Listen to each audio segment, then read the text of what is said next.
वो केजीएफ का रॉकी भाई बनना चाहता था। वो रॉकी भाई की तरह अपने नाम का सिक्का चलाना चाहता था।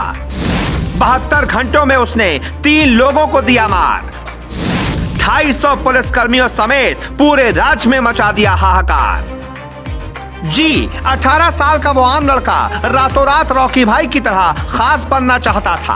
वो चुटकियों में पूरी दुनिया में अपने नाम का सिक्का जमाना चाहता था, जिसने सागर से लेकर भोपाल तक हड़कंप मचा डाला। 8वीं तक पढ़े इस लड़के की तलाश में 250 पुलिसकर्मियों की 10 टीमें जुटी रहीं। उसने आम लोगों की रातों की नींदें हराम कर दी। चौकीदारों को सोने की मनाही हो गई। बीते 7 दिनों से मध्य प्रदेश के सागर में एक ही नाम चर्चा में है, शिव प्रसाद। 18 साल का वो लड़का जो केजीएफ का रॉकी भाई बनना चाहता था, इसीलिए सनकीपने में उसने 72 घंटे में 3 मर्डर कर दिए और 7 दिनों में 4।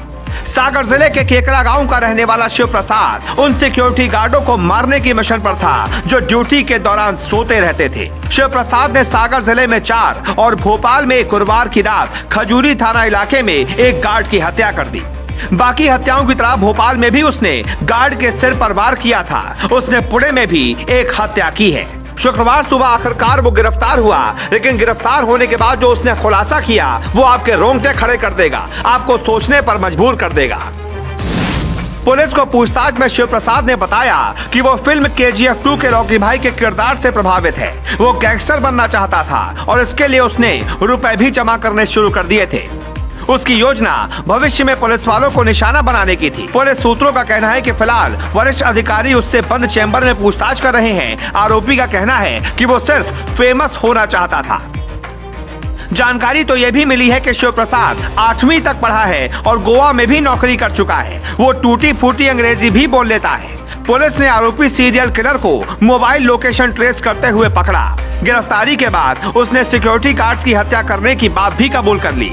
पुलिस जिस मोबाइल के जरिए आरोपी तक पहुंची, वो मोबाइल उसी सिक्योरिटी गार्ड का था जिसकी हत्या पिछले हफ्ते आरोपी ने सागर में की थी। इस मामले का खुलासा करते हुए आईजी अनुराग ने मीडिया को बताया कि आरोपी शिव प्रसाद नेगेटिव माइंडसेट का है, जिसका मकसद पैसा कमाना था, फेमस होना था। उसने महाराष्ट्र, गोवा, चेन्नई, भोपाल, सागर में कई घरों में नौकर के तौर पर काम किया है। आईजी ने बताया कि सोशल मीडिया से आइडिया लेकर उसने इन हत्याओं का तरीका अपनाया।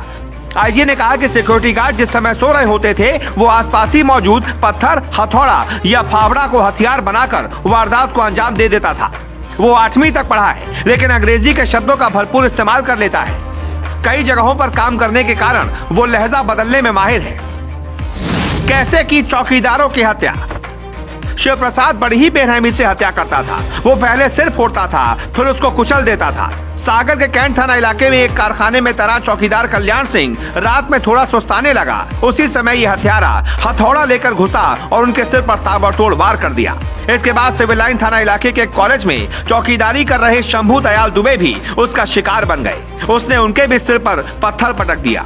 मोतीनगर में थाना रतौना में एक निर्माणाधीन मकान में चौकीदार मोतीलाल के सिर पर फावड़ा दे मारा। उनके सिर से खून का फव्वारा निकल पड़ा। थोड़ी देर तड़पने के बाद उनकी मौत हो गई।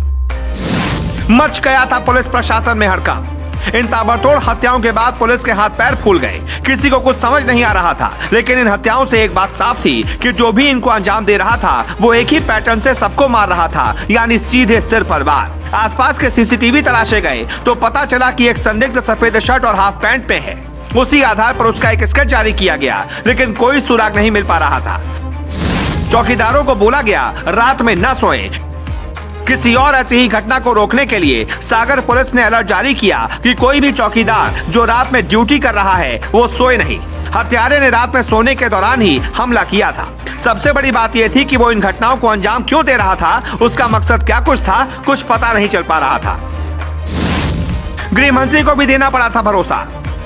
इधर इन हत्याओं से जहां लोग दहशत में थे, तो शासन प्रशासन के हाथ पांव फूल गए थे। इस कांड की गूंज भोपाल तक सुनाई देने लगी थी और मीडिया के सामने गृह मंत्री नरोत्तम मिश्रा को भी भरोसा दिलाना पड़ा था कि जल्द ही इस हत्यारे को पकड़ लिया जाएगा। और आखिरकार ये हत्यारा पुलिस की गिरफ्त में आ गया। इस खबर पर आप क्या कहना चाहते हैं? कमेंट करके अपनी राय जरूर दीजिए।